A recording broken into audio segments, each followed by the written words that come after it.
En las vastas extensiones desérticas que conforman la antigua ruta de Sonora, donde Arizona se encuentra con el norte de México, existe un tramo de camino que los lugareños evitan hasta el día de hoy. Bajo el implacable sol del desierto, una colección de documentos deteriorados permanece almacenada en los archivos territoriales de Tucson, papeles que las autoridades de la época intentaron mantener en secreto durante décadas. Estos registros detallan la desaparición sistemática de 7 conductores de carga que transportaban mineral y suministros entre 1884 y 1889. Lo que sigue es el primer relato completo de lo que muchos consideran uno de los crímenes más perturbadores en la historia del territorio de Arizona. El viento caliente del desierto arrastra la arena sobre los restos de lo que alguna vez fue una estación de paso para viajeros y conductores, un lugar que se convirtió en el escenario de un horror indescriptible. La región entre Sonora y Arizona en la década de 1880 era un territorio de frontera en el sentido más verdadero de la palabra. Los Estados Unidos habían adquirido estas tierras tras el Tratado de Guadalupe Hidalgo y la compra Gadsden, pero la verdadera colonización apenas comenzaba. El ferrocarril Southern Pacific había llegado a Tucson en 1880, trayendo consigo nuevas oportunidades y conectando la región con el resto del país. Sin embargo, más allá de las vías del tren, en las rutas que se adentraban en el desierto hacia el sur, hacia la frontera con México, el transporte seguía dependiendo de carromatos, mulas y los hombres resistentes que los conducían. Según los registros de la Oficina Territorial de Arizona, el comercio entre Sonora y Arizona florecía en este periodo, con más de 200 toneladas de mineral, principalmente plata y cobre, transportadas anualmente a través de la frontera, junto con suministros esenciales para las comunidades mineras aisladas. El diario personal del Marshal Territorial William Breckinridge, fechado el 12 de junio de 1884, menciona por primera vez un patrón inquietante. Recibido informe del tercer conductor desaparecido en la ruta sur en 6 meses, anteriormente atribuido a bandidos o apaches, pero ausencia de otros robos o violencia genera dudas. El aislamiento de estas rutas comerciales creaba el escenario perfecto para desapariciones sin explicación. Las distancias entre asentamientos podían medirse en días de viaje, no en millas, y un hombre que no llegaba a su destino podía simplemente haberse desviado, caído víctima del implacable desierto o encontrado con bandidos. Según una carta enviada por el sheriff del condado de Pima al gobernador del territorio, fechada el 3 de septiembre de 1884, las desapariciones carecen de testigos y los carromatos nunca se recuperan, lo que dificulta determinar si se trata de crímenes o simplemente de los peligros habituales de la ruta. Esta canal no es para todos, pues lo que estamos por revelar contiene detalles que muchos preferirían no conocer sobre la naturaleza humana y los extremos a los que pueden llegar las personas aisladas en el desierto. La historia que desentrañamos proviene de documentos que permanecieron ocultos durante más de un siglo. La rutina de los conductores de carga era predecible y peligrosa. Según los registros comerciales de la compañía minera Consolidated de Arizona, cada conductor transportaba cargas valoradas entre $800 y $1,200, una fortuna considerable para la época. El viaje desde las minas en Sonora hasta los puntos de distribución en Arizona podía tomar entre 5 y 7 días, dependiendo de las condiciones del camino y el clima. A lo largo de esta ruta solitaria, solo existía un lugar donde los viajeros podían descansar adecuadamente, reabastecerse de agua y comida y dar descanso a sus animales, una estación de paso conocida como la Posada del Desierto, ubicada aproximadamente a mitad de camino entre Nogales y Tucson. La Posada del Desierto aparece por primera vez en los registros oficiales en 1883, cuando Thomas y Margaret Blackwood solicitaron una licencia comercial para operar una casa de hospedaje y estación de carga. Los Blackwood, según una entrevista publicada en el Arizona Daily Star el 14 de febrero de 1884, eran una pareja de mediana edad que había llegado desde Pensilvania buscando un nuevo comienzo después de perder su granja durante una inundación. «Vimos una oportunidad de servir a los viajeros y hacer un buen negocio», declaró Thomas Blackwood al periódico. «Aunque el desierto es inhóspito, nuestra posada ofrece un refugio seguro para todos los que transitan esta ruta». La descripción del establecimiento en el mismo artículo lo presentaba como un edificio principal de adobe con 6 habitaciones para huéspedes, un comedor comunal, establos para 20 animales y un pequeño almacén de suministros. Margaret Blackwood era elogiada por su cocina, mientras que Thomas era descrito como un hombre trabajador que mantenía el lugar en buenas condiciones, a pesar de las dificultades del entorno. Los primeros meses de operación de la posada transcurrieron sin incidentes notables. Los registros financieros recuperados de la Oficina del Recaudador de Impuestos Territorial muestran un negocio modesto pero rentable, con ingresos declarados de $126 en el primer trimestre de operación. A principios de 1884, los Blackwood contrataron a su primer empleado, un hombre llamado Jeremiah Cook, descrito en los documentos de empleo como antiguo minero de Colorado, 42 años, referencias proporcionadas por el reverendo Stanley de la Iglesia Metodista de Tucson. Poco después se unió al personal Joseph Mercer, un ex soldado de caballería que había servido en las guerras contra los apaches. Según una carta enviada por Margaret Blackwood a su hermana en Pensilvania, fechada el 5 de abril de 1884, los nuevos ayudantes son una bendición, especialmente para Thomas, quien ya no tiene que ocuparse solo de todos los trabajos pesados.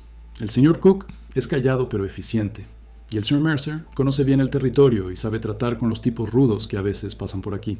A medida que la posada ganaba reputación, se convirtió en una parada obligatoria para los conductores de carga que transitaban la ruta. El libro de registro de visitantes, parcialmente recuperado durante la investigación posterior, muestra un flujo constante de viajeros, con una media de 3 a 5 huéspedes por noche. Los conductores de carga constituían aproximadamente el 70% de la clientela, según un análisis de las firmas en el registro. Estos hombres solían pasar una noche, descansar, reabastecerse y continuar su viaje al amanecer. En una entrada del diario personal de Margaret Blackwood, ella escribió: "Los conductores traen noticias del mundo exterior y rompen la monotonía de nuestros días. Aunque son hombres rudos, la mayoría son educados y agradecidos por una comida caliente y una cama limpia". La primera señal de que algo inusual ocurría en la posada apareció en un informe del Marshal auxiliar James Pearson, quien investigaba la desaparición del conductor Jacob Williamson en septiembre de 1884. En sus notas, Pearson escribió: "Visitado la posada del desierto el 28 de septiembre. Los Blackwood afirman que Williamson pasó la noche del 14 y partió al amanecer del 15. El registro de visitantes confirma esta información, aunque la firma de Williamson parece inusualmente temblorosa comparada con documentos anteriores firmados por él. Este detalle, aparentemente insignificante en ese momento, cobraría una siniestra importancia más tarde. Antes de continuar con este perturbador relato, debo advertir que los hechos que estamos por revelar contienen detalles que pueden resultar inquietantes para algunos oyentes. La naturaleza de los crímenes descubiertos en este remoto puesto del desierto revela los oscuros abismos a los que puede descender la mente humana cuando se encuentra libre de las restricciones de la civilización. Para entender completamente lo que ocurrió en la posada del desierto, es importante conocer a las víctimas. Entre 1884 y 1889, 7 conductores de carga fueron reportados como desaparecidos mientras transitaban la ruta Sonora-Arizona. Según los archivos del Marshal Territorial, estos hombres eran Jacob Williamson, de 34 años, desaparecido en septiembre de 1884. William Hargrove, de 45 años, desaparecido en enero de 1885. Francisco Mendoza, de 38 años, desaparecido en julio de 1885. Samuel Thornton, de 29 años, desaparecido en marzo de 1886. Ephraim Jones, de 41 años, desaparecido en noviembre de 1886. Miguel Sánchez, de 36 años, desaparecido en abril de 1888, y Daniel Cooper, de 43 años, desaparecido en febrero de 1900. Todos estos hombres eran experimentados conductores de carga con excelentes referencias y conocimiento del territorio. Todos viajaban solos, conduciendo carromatos cargados de mineral o suministros, y todos habían mencionado a compañeros o familiares su intención de parar en la posada del desierto durante su viaje. Las investigaciones iniciales sobre estas desapariciones fueron superficiales y descoordinadas, en parte debido a la naturaleza fronteriza del territorio, donde las desapariciones no eran infrecuentes, y en parte debido a la falta de evidencia directa de algún crimen. Cada caso fue tratado como un incidente aislado, posiblemente resultado de accidentes, bandidos o conflictos con apaches renegados. Sin embargo, el Marshal William Breckinridge comenzó a notar un patrón inquietante. En una carta al gobernador del territorio fechada el 3 de diciembre de 1886, después de la quinta desaparición, escribió: "No puedo evitar observar que todos los conductores desaparecidos tienen en común haber planificado detenerse en la posada del desierto. Aunque no tenemos evidencia concreta de irregularidades, la coincidencia merece una investigación más detallada". La vida en la posada continuaba aparentemente sin cambios. Los registros comerciales muestran un negocio estable, con ingresos crecientes año tras año.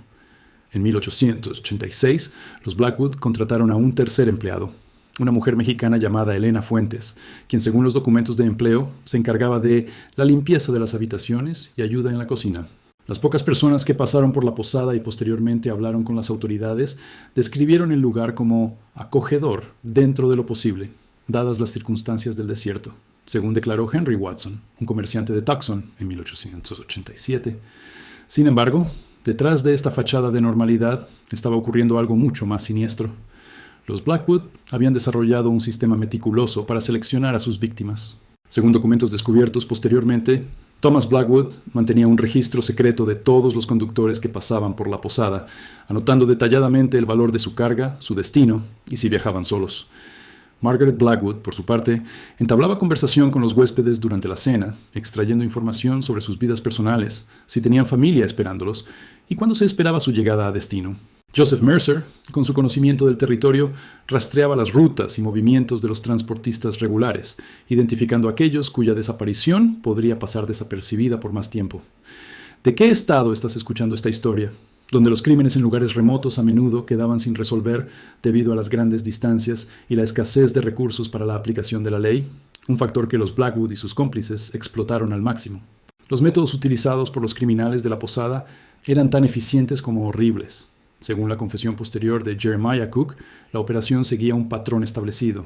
Primero, seleccionaban cuidadosamente a sus víctimas, conductores solitarios, preferiblemente aquellos que transportaban cargas valiosas y cuya ausencia no sería notada inmediatamente. Durante la cena, Margaret Blackwood servía comida adulterada con una potente mezcla de opio y belladona, suficiente para dejar al conductor inconsciente, pero no para causar una fatal sobredosis inmediata. Una vez que la víctima se retiraba a su habitación y caía en un profundo estupor, Thomas Blackwood y Joseph Mercer entraban en la habitación, amordazaban y ataban al hombre, y lo transportaban al sótano de la posada, un espacio no mencionado en los planos oficiales del edificio. Lo que ocurría en ese sótano fue revelado en los escalofriantes diarios de Thomas Blackwood, descubiertos escondidos en una cavidad secreta en la pared de su habitación. Según estos escritos, las víctimas eran mantenidas con vida pero sedadas, mientras Thomas y Jeremiah Cook realizaban lo que ellos llamaban el procedimiento.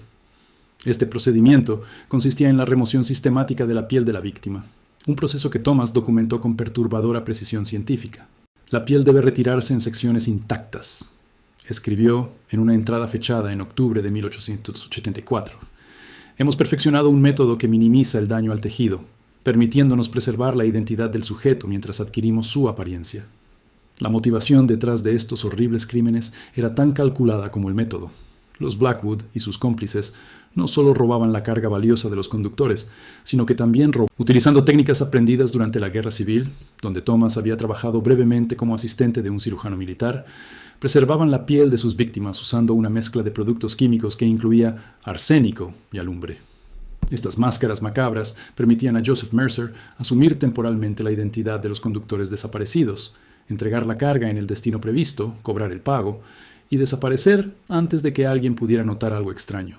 Un testimonio posterior del cajero del Banco Territorial de Arizona confirmó que un hombre que se identificó como Samuel Thornton cobró un pagaré por $943 el 26 de marzo de 1886, 3 días después de que el verdadero Thornton fuera fatal atacado en la posada.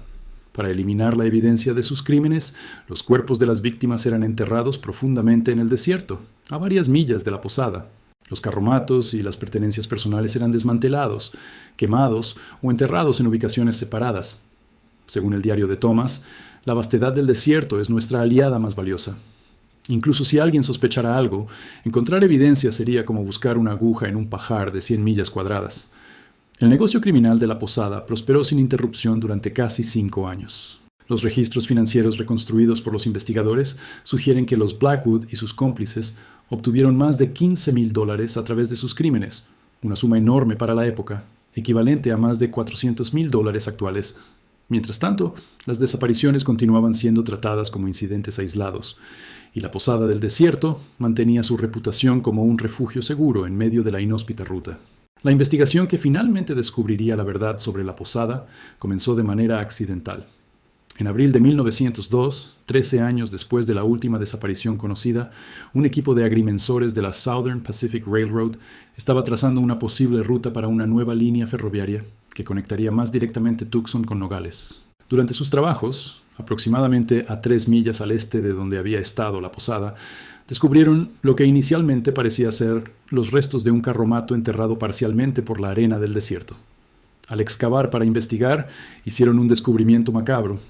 Dentro del carromato enterrado había un compartimento sellado que contenía restos humanos sin piel, junto con etiquetas de carga que identificaban el origen y destino de la mercancía. Robert Wells, el ingeniero a cargo del equipo de agrimensores, inmediatamente suspendió los trabajos y envió un telegrama urgente al sheriff del condado de Pima. Descubiertos restos humanos en condición anormal, stop posible, evidencia de crimen, stop, solicitamos presencia de la ley, inmediatamente stop. El sheriff Frank Pacheco llegó al sitio al día siguiente, acompañado por el doctor William Goodfellow, médico del condado. La evaluación inicial del doctor Goodfellow, registrada en su informe oficial, estableció que los restos corresponden a un varón adulto, aproximadamente 30-45 años, muerte ocurrida hace varios años. El estado de preservación es notable, considerando el tiempo transcurrido, probablemente debido al clima seco del desierto. La característica más perturbadora es la ausencia completa de piel en todo el cuerpo, una condición que no puede atribuirse a descomposición natural o actividad animal. Las etiquetas de carga encontradas con los restos correspondían a un envío de mineral de plata que debía ser transportado por Samuel Thornton en marzo de 1886, uno de los conductores desaparecidos. Este descubrimiento vinculó por primera vez de manera concreta uno de los casos de desaparición con un crimen fatal. El sheriff Pacheco ordenó una búsqueda exhaustiva del área, que resultó en el descubrimiento de 3 sitios de enterramiento adicionales en un radio de 2 millas. En cada uno, los investigadores encontraron restos humanos en condiciones similares, cuerpos sin piel, con signos de haber sido atados y sometidos a un proceso sistemático de desollamiento. La investigación se centró inmediatamente en la posada del desierto, que para entonces llevaba abandonada más de una década. Los Blackwood habían dejado el territorio en 1889, poco después de la desaparición de Daniel Cooper, supuestamente para regresar a Pensilvania. Joseph Mercer y Jeremiah Cook también habían desaparecido alrededor de la misma época, sin dejar rastro de su paradero. La posada había permanecido vacía desde entonces, gradualmente reclamada por el desierto. Un equipo de investigadores, liderado por el sheriff Pacheco y el marshal territorial Benjamin Daniels, comenzó una minuciosa exploración de las ruinas de la posada. Lo que encontraron confirmó sus peores sospechas y reveló horrores aún más grandes de lo imaginado. Debajo del edificio principal, descubrieron un sótano extenso, no incluido en los planos originales, con paredes de piedra y piso de tierra compactada. En este espacio, según el informe oficial, encontraron instrumentos quirúrgicos oxidados, recipientes de vidrio con restos de sustancias químicas y varios contenedores herméticos de metal. En uno de estos contenedores, los investigadores hicieron el descubrimiento más perturbador: varias máscaras de piel humana curtida, preservadas con métodos similares a los utilizados en taxidermia. En una habitación adyacente al sótano, oculta detrás de una falsa pared, encontraron una colección de documentos: los diarios personales de Thomas Blackwood, registros detallados de cada fatal ataque, un libro de contabilidad que registraba las ganancias obtenidas de cada crimen y correspondencia entre los conspiradores. Estos documentos proporcionaron un registro escalofriante de los crímenes y revelaron detalles perturbadores sobre la operación. «La piel es la identidad», escribió Thomas Blackwood en una entrada fechada en diciembre de 1884. Con la técnica adecuada, podemos tomar no solo las posesiones de un hombre, sino su misma persona. Joseph ha perfeccionado el arte de convertirse temporalmente en otro. Con la máscara puesta y conociendo los detalles de la vida del sujeto, puede engañar incluso a quienes conocían superficialmente al original. Otra entrada, más inquietante aún, sugería que Thomas veía sus crímenes como una forma de arte perverso. Cada procedimiento mejora mi técnica. La preservación ahora dura más tiempo, y la flexibilidad de las piezas ha aumentado significativamente.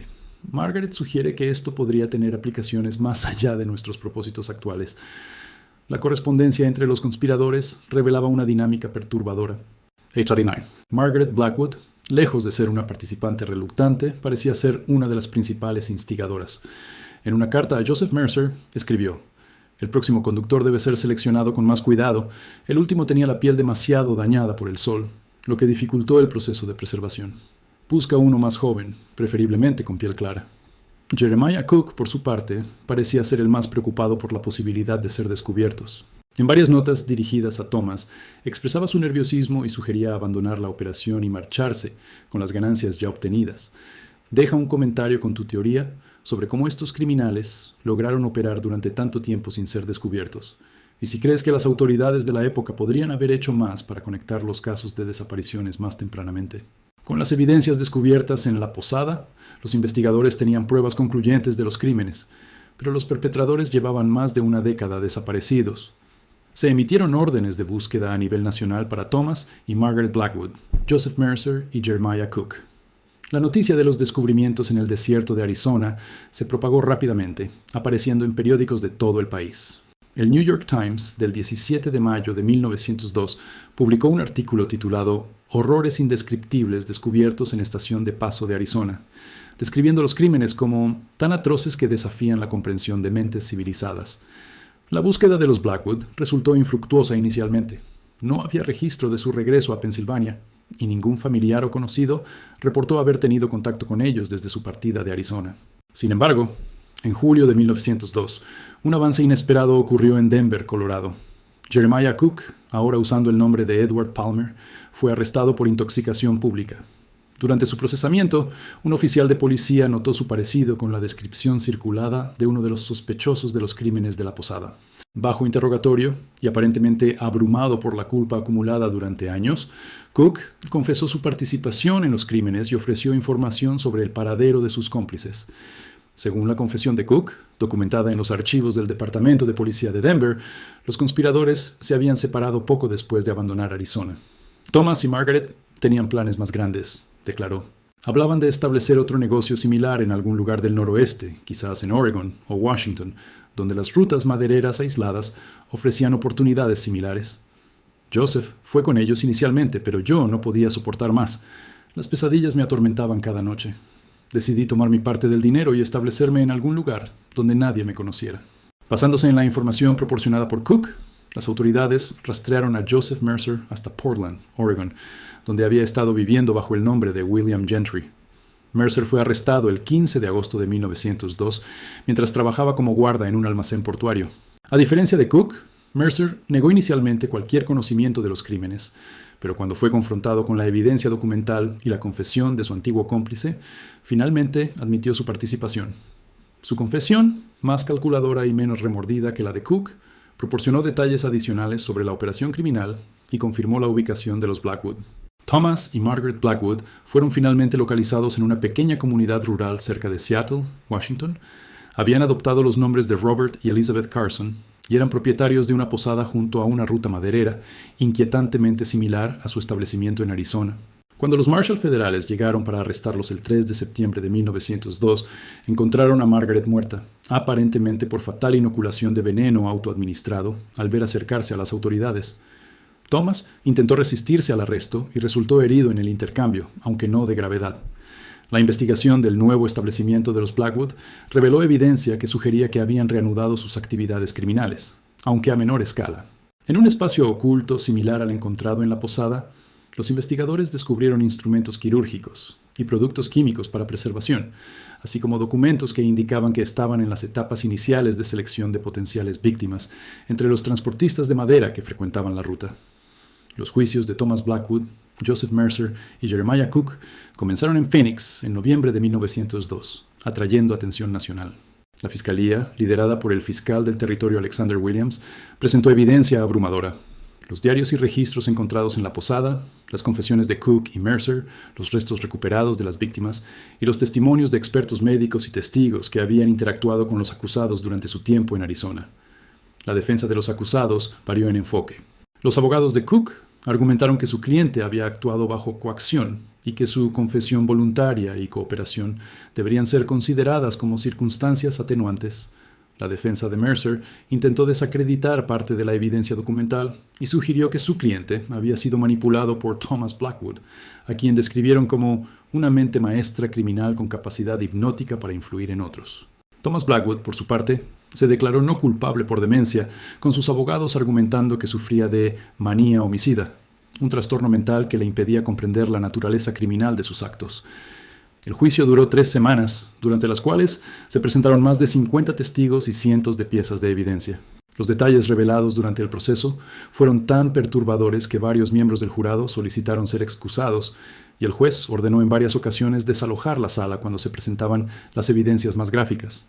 El Arizona Republic describió el juicio como una exposición de depravación humana sin precedentes en los anales legales del territorio. El 12 de diciembre de 1902, el jurado emitió su veredicto tras solo 5 horas de deliberación. Thomas Blackwood fue encontrado culpable de 7 cargos de fatal crimen en primer grado, así como múltiples cargos adicionales de robo, fraude y profanación de cadáveres. Joseph Mercer fue encontrado culpable como cómplice en 5 fatal ataques y como autor material en 2. Jeremiah Cook fue encontrado culpable como cómplice en los 7 fatal ataques. El juez Harrison Pierce sentenció a Blackwood y Mercer a la horca, mientras que Cook, en consideración a su cooperación con las autoridades, recibió una sentencia de cadena perpetua. La ejecución de Thomas Blackwood y Joseph Mercer tuvo lugar el 14 de febrero de 1903 en la prisión territorial de Yuma. Según los reportes de testigos, Blackwood mantuvo una actitud desafiante hasta el final, declarando antes de la ejecución: "Lo que hicimos fue arte, no crimen. La posteridad entenderá". Mercer, por el contrario, aparentemente se derrumbó en sus últimos momentos, confesando remordimiento y pidiendo perdón. Jeremiah Cook cumplió 22 años de su sentencia antes de morir en prisión en 1925, habiendo pasado sus últimos años, según informes penitenciarios, en un estado de arrepentimiento constante, ofreciendo servicios religiosos a otros reclusos y escribiendo extensas confesiones y disculpas a las familias de las víctimas. El caso de la Posada del Desierto tuvo un impacto profundo y duradero en el territorio de Arizona y posteriormente en el estado. Las reformas en la aplicación de la ley, implementadas como resultado directo del caso, incluyeron la creación de una unidad especializada dentro de la oficina del Marshal Territorial dedicada a investigar desapariciones y establecer conexiones entre crímenes aparentemente no relacionados. También se establecieron requisitos más estrictos para la concesión de licencias comerciales a establecimientos en rutas remotas, incluyendo inspecciones regulares y verificaciones de antecedentes más rigurosas para propietarios y empleados.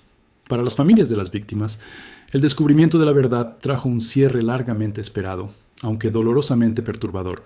Los restos identificados fueron entregados a sus familias para un entierro apropiado, y el territorio estableció un monumento conmemorativo cerca del sitio donde había estado la posada, con los nombres de las 7 víctimas conocidas y la inscripción: "En memoria de los viajeros que pasaron a la otra vida en este lugar, víctimas de la crueldad humana.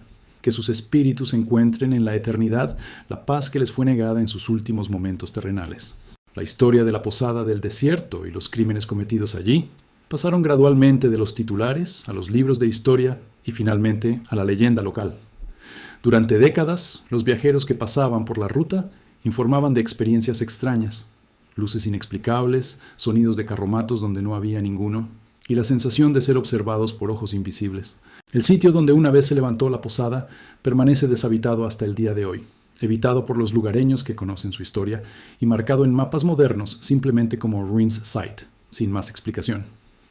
En 1978, un grupo de arqueólogos de la Universidad de Arizona obtuvo permiso para excavar el sitio como parte de un estudio más amplio sobre asentamientos fronterizos del siglo XIX. Sus hallazgos, publicados en el Journal of Southwestern Archaeology, confirmaron muchos de los detalles registrados en la investigación original y descubrieron evidencia adicional de los crímenes, incluyendo más restos humanos enterrados en las cercanías. Según el informe final del equipo, la Posada del Desierto representa un caso de estudio único de criminología histórica, donde la evidencia arqueológica corrobora completamente el registro documental, proporcionando una visión sin precedentes de una operación criminal metódica y sostenida en el contexto de la frontera americana.